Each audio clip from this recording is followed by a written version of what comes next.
Today, I'm going to talk about how to eat your veggies and how to do it properly if you are aiming for longevity. The way I'm coming at this is to tell you the worst ways to eat your vegetables so you can avoid making those mistakes. You get it? You want to live long, you got to dodge these mistakes when it comes to eating veggies. Now, eating plant based foods like vegetables are always a good thing, but there are certain things that you should avoid if you want to get the most out of those vegetables.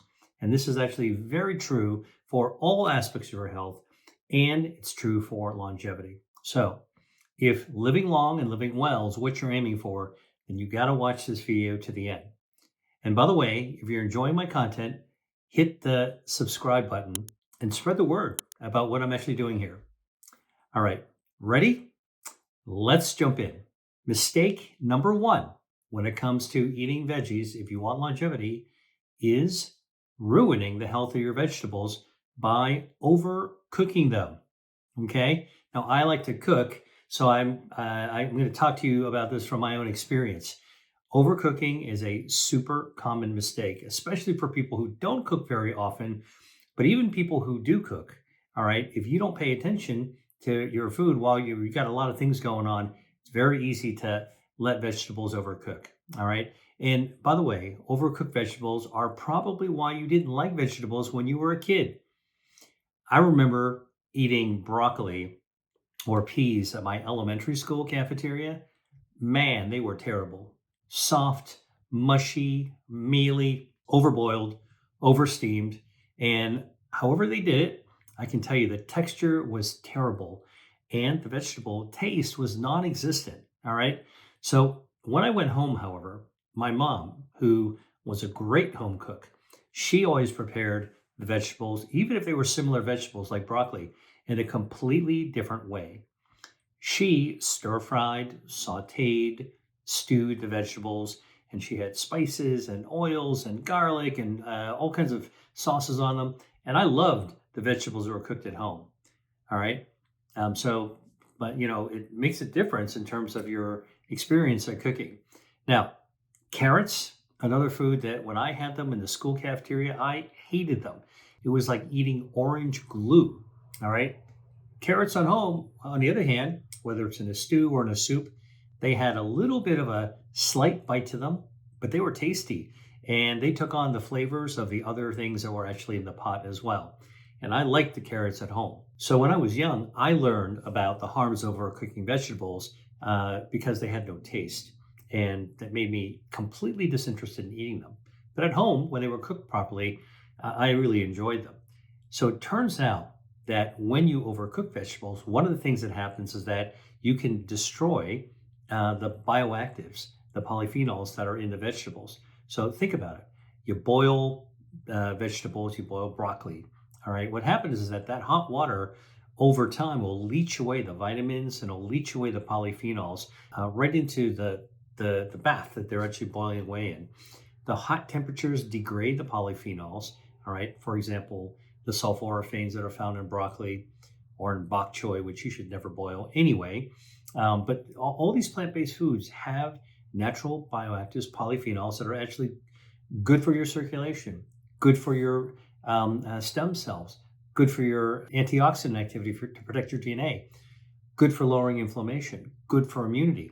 But if you destroy them by overcooking them, well, you're actually going to get some fiber from the plant, but not much else. All right. So you're actually missing the opportunity to boost your body's health defenses.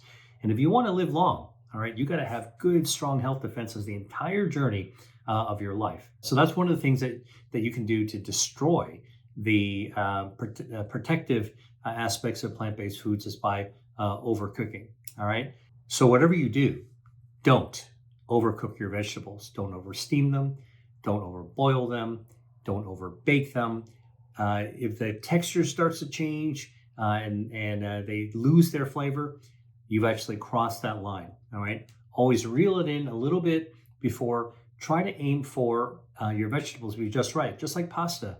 You got pasta that should be al dente. Your vegetables should be just perfectly done without ruining those polyphenols. All right.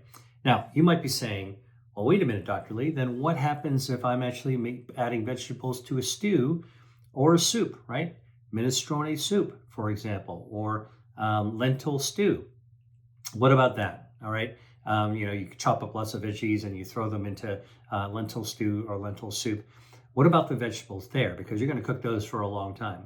Well, it is true that in a soup or stew that the bioactives will be degraded. All right. But then guess what? And they'll be leached out, but they're being leached out into the broth that you're actually going to eat, and they don't get completely degraded. All right. And then you've got the more vegetables you add to a broth, the more of those polyphenols. It's going to be a whole soup of polyphenols, maybe less than when you would be eating them raw or freshly sauteed, but now they're all just sitting there. It won't degrade them all. And you get all the dietary fiber that's also packed in. You got to look at the whole picture.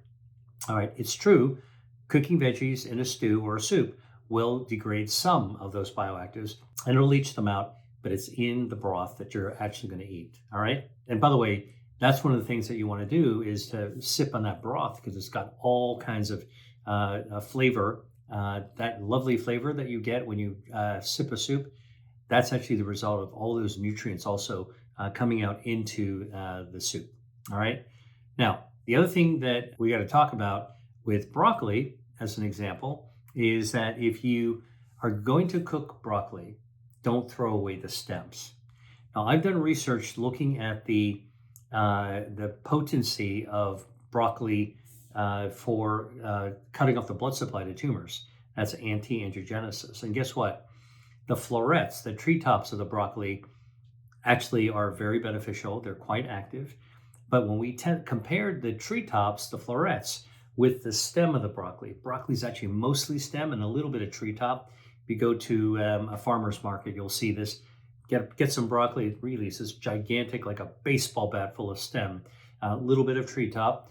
The stem has twice as much bioactivity, potency, as the treetop. All right. So if you're going to actually get broccoli, don't throw away the stem. In fact, slice it up sort of on the diagonal, and you can actually cook with it. All right. Many cultures actually that don't like to waste food will actually cook the stem of the broccoli. Absolutely delicious. A little bit of extra virgin olive oil, a little bit of chopped garlic, tiny touch of salt. You can saute that if you want to go Asian style, a little bit of oil, a little bit of garlic, a little bit of soy sauce, maybe a little oyster sauce, and you'll actually make some nice broccoli stem medallions that are actually a great way to actually have your veggies. All right. Now, the thing that is actually really amazing is that that same principle holds true for carrots. We also studied carrots. Carrots are the yellow bottom or orange bottoms, but the big green top. So we actually thought, well, most people who buy carrots will actually chop off the leaves and toss them and cook with the taproot. That's what the orange or purple or different colors are. But it turns out when we compare the taproot, which is quite active for anti-angiogenesis, cutting off the blood supply to tumors. So the orange part is good. But guess what? The leafy part, twice as good. All right. Don't throw away the leaves of the carrots as well. I would suggest making that into a pesto. That's actually the best way to do it. And if you're going to cook the carrots, remember, don't overcook the carrots.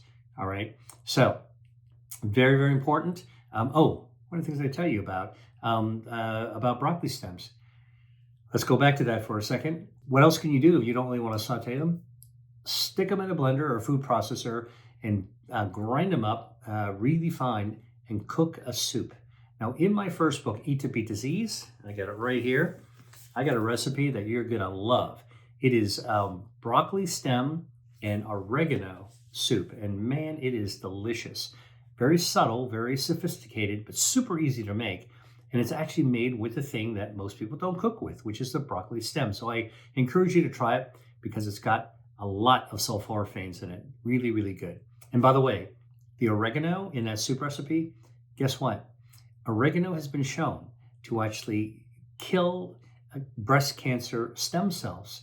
All right. This is laboratory research to show that the bioactives in oregano actually can kill those baby little stem cells that are made of that cancer cells are coming out of in the breast to prevent the cancers from coming back. All right. So that's pretty cool with oregano. Lab research showing there's benefit to oregano. It's quite active, in fact. All right. So I'm going to buy broccoli, eat every part. Florets are good for you. Stems are twice as good for you. And you can combine them with other ingredients that are great for your taste buds and great for your health. And don't overcook it. All right. That's my first tip. My second don't do for your vegetables, all right, is don't cook or serve them in unhealthy fats or unhealthy dressings, right? Because that's actually what we do. Oftentimes, I see this all the time, where you get a healthy vegetable, all right, and decide to cook them in butter, or you add saturated fat to the dish, and that's not something that you really, really want to do. Better choice if you want some oil to cook your vegetables is extra virgin olive oil.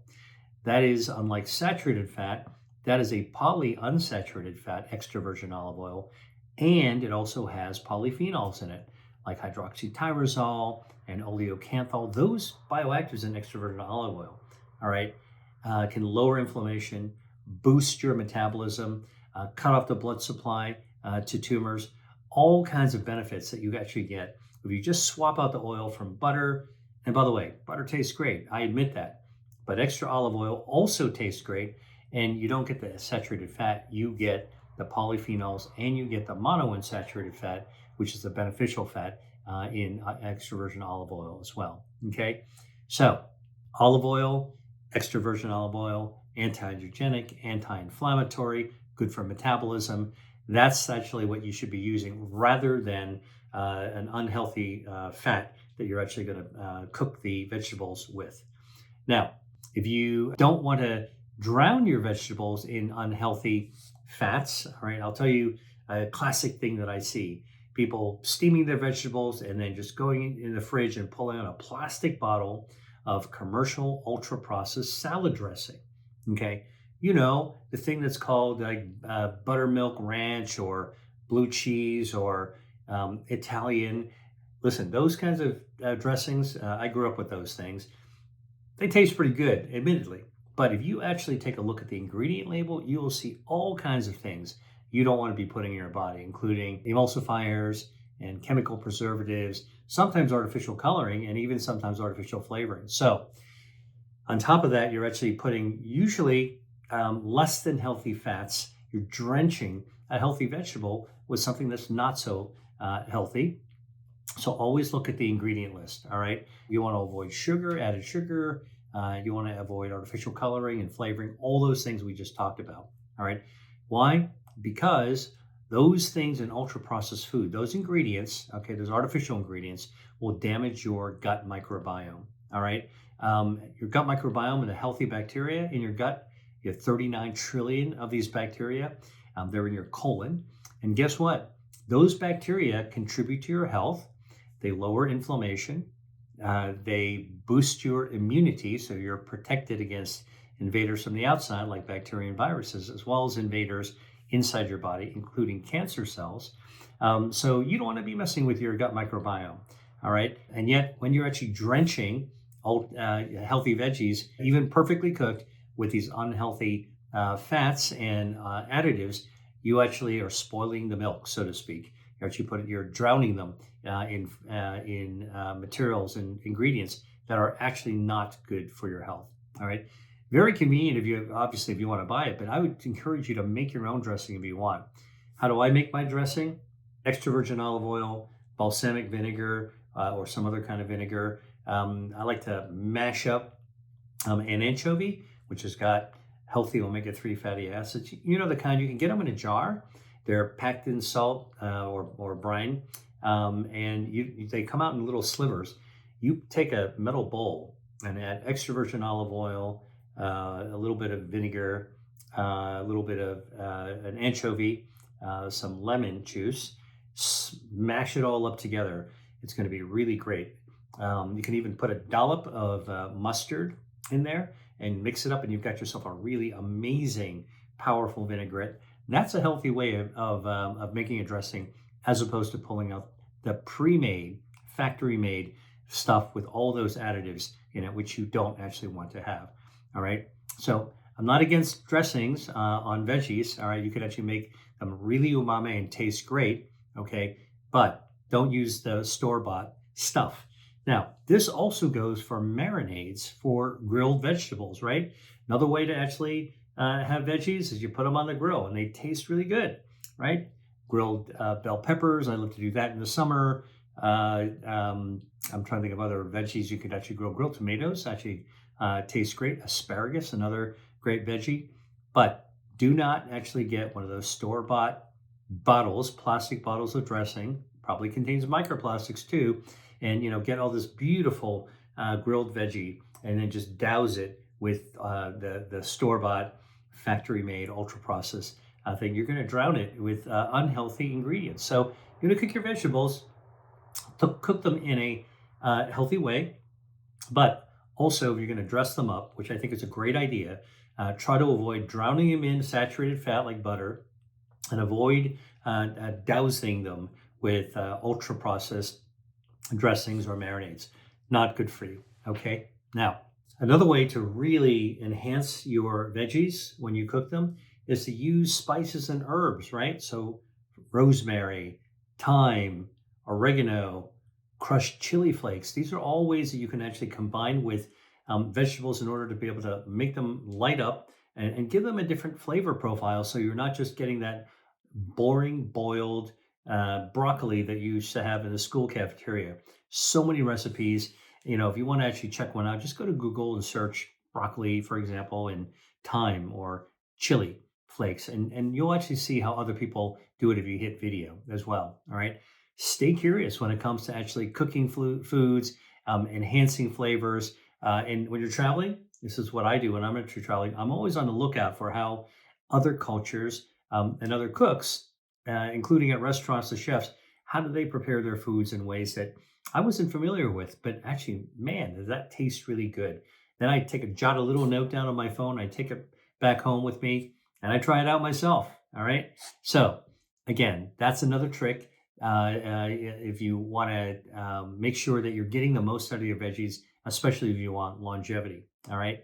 Okay. The third thing you don't want to do to your veggies, I'll tell you, can you guess? Deep frying them.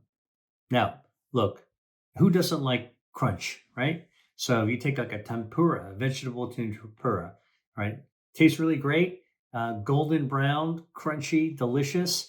All right, and also other things that other veggies you might have actually had that are actually fried zucchini, deep fried squash blossoms, maybe stuffed with some cheese, dried taro or green beans, tempura style. There's so many things you can do with tempura on vegetables: mushrooms, cauliflower, broccoli, eggplant. You've probably seen that if you've ever gone to a sushi bar or Japanese restaurant and ordered the tempura vegetables. They're all these delicious veggies, and it seems like a healthy choice, right? But they're not quite as good as you would think. I'm about to tell you why. Oh, I can't believe I forgot to mention this. What about French fries, right? That's the ultimate golden fried vegetable, the potato. They all taste great. Everyone likes them, okay? Crunchy foods are delicious, all right? And you might think that adding these fried vegetables are another way of getting plant-based foods in your diet, okay? But I can tell you that frying them actually isn't good for your health. And here's why. To fry a veggie, you're going to dip it in some batter and you're going to dunk it into like a bath of oil, right? Now, I'm not going to comment on, for the moment, the type of oil, but if you had canola oil, which is often used for frying, or olive oil, in the Mediterranean, they use olive oil to fry, all right? It's a myth that you can't actually fry in olive oil, but I will tell you that the batter on the outside will go from white or light, okay? And it'll start to turn yellow or golden, and then it gets to golden brown. That's a chemical reaction that turns the soft, liquidy batter into that crispy crunch and with that color. It's called the Maillard reaction. That's Maillard, Maillard reaction. If you're a chemist or food scientist, you know what that is. All right. That's actually the chemical reaction that makes fried foods delicious and crispy and crunchy and gives them their color. Here's the problem. The Maillard reaction, as a chemical reaction, creates something out of batter called acrylamides. And the more golden brown it actually becomes, the more acrylamide that's actually forming. So, what's the problem with acrylamide? Well, they're carcinogens, cancer causing chemicals. All right. Definitely in the lab, they cause cancer. There's some evidence for fried foods connection to a higher cancer risk, but the bottom line is you want to be eating fried foods a lot anyway for overall health. But you should just know that when you are eating batter fried foods with that golden brown color and crunch to them, you're actually exposing yourself to these acrylamides, all right, which potentially increase your risk of cancer. For example, a clinical study from Seattle, Washington, at the Fred Hutchinson Cancer Center looked at people who are eating fried foods more than once a week, and what they found that it in fact did increase the risk of prostate cancer by 37% for like French fries, 30% increase for fried chicken. All right, if you're eating it more than once a week, 32% increase for prostate cancer if you're eating fried fish, and 35% increase in prostate cancer for eating donuts, which are also a fried food. Okay, now this is all comparing people eating these fried foods at least once a week compared to those people who ate fried foods less than once a week or didn't eat them at all. Okay, so again, clinical research actually have been done. These are called association studies. So it's not cause and effect. The donut caused prostate cancer, but it tells us something. It tells us that people who eat a lot of these fried foods, frequently eat fried foods, seem to be associated, the pattern, with an increase in prostate cancer in this case. Now, I just want to make a comment about this because these association studies might actually reflect an association, meaning that people who eat a lot of fried foods, they could be doing other unhealthy things as well, right? Because they're obviously not so careful about their health if they're eating fried foods frequently. All right. Nonetheless, dietary acrylamides have been shown in the lab to cause cancer in research studies. So you just got to know, all right, if you're eating fried foods once in a while, probably okay. But if you actually eat them on a regular basis, you're increasing your risk for a number of health problems because of those acrylamides caused with a Maillard reaction as the temperature of the oil is turning that batter delicious and golden brown. Now, the other thing that eating fried foods can do is actually increase your body fat, right? Then you have weight gain. But when you're accumulating body fat, you're causing inflammation in your body, and eventually it sets you up for developing type 2 diabetes as well. All right. So, again, what you want to do is limit the number of times that you're eating fried foods. Eating it a lot, for example, one study looked at eating people who ate fried foods 4 to 5 times a week. That's pretty much every day. Taking a weekend off, for example, showed that it increased the risk of developing type 2 diabetes by 39%. All right. So these are real statistics, real associations that just should make you careful the next time you think about eating some fried foods. Oh, fried foods also cause high blood pressure, which is associated with an increased risk for heart attack and stroke. All right. Now, there's one more aspect to fried veggies or fried foods like veggies that actually can interfere with your goal of longevity. And that is if you fry your foods at super high temperature, guess what? Super high oil that's heated up in really high temperatures will generate trans fats. It's just super high temperature. It actually just changes the chemical structure on these fats. And trans fats are very, very unhealthy. In fact, the US FDA has banned the use of trans fats in manufactured foods because they are linked with lowering the healthy, protective HDL cholesterol in your blood. All right. So you want that to be high.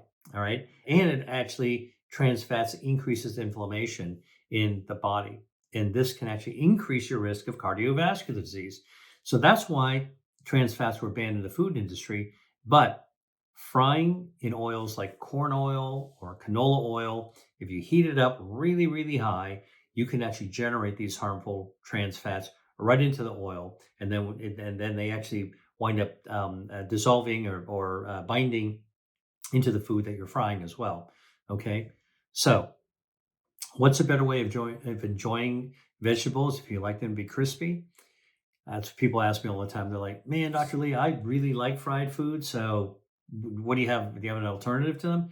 Well, look, you can kind of achieve a similar kind of direction as fried foods if you roast them. Hey there, I've got something important to share with you, and that is my guide to the 3 healthy foods that you might want to avoid if you're looking for longevity. Many products that are marketed as nutritious can actually undermine your health. And if you want to find out more about these sneaky ingredients and how to make better choices, then just click on the link below the video for all the details. It's very important to know what's really in your food. And this resource that I'm giving you gives you a head start. Get it right now for free in the description below.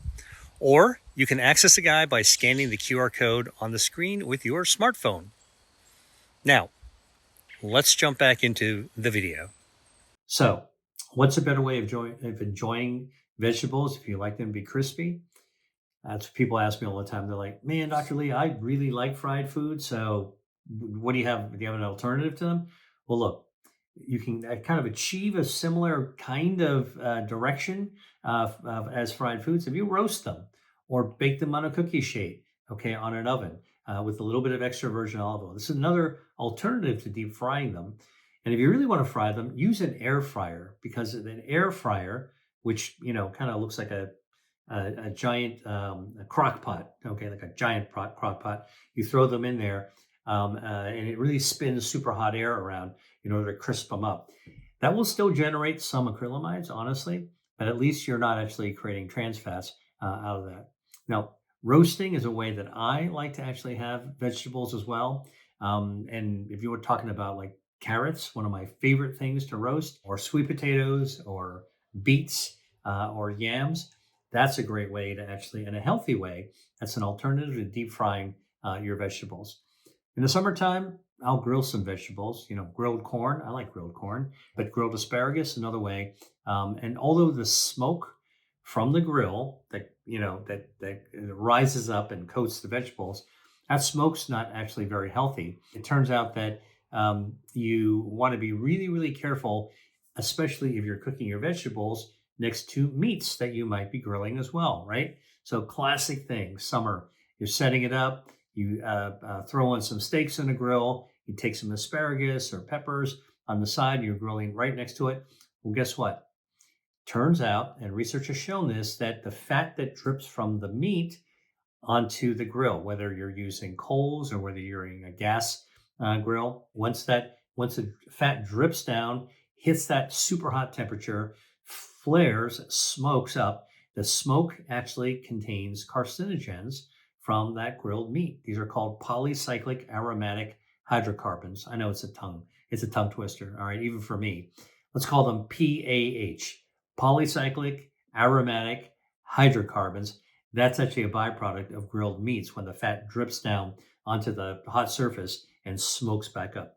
Makes the meat taste pretty good, I have to admit, but just know that that's actually an actual chemical substance that is actually not really good. So anytime, by the way, it creeps me out whenever there's foods where they're actually putting an artificial flavoring of artificial smoke flavor, stay away from that. Okay, goes without saying. And also, if you're going to grill your vegetables, another way to actually not to make it harmful, which would compromise longevity, don't char them.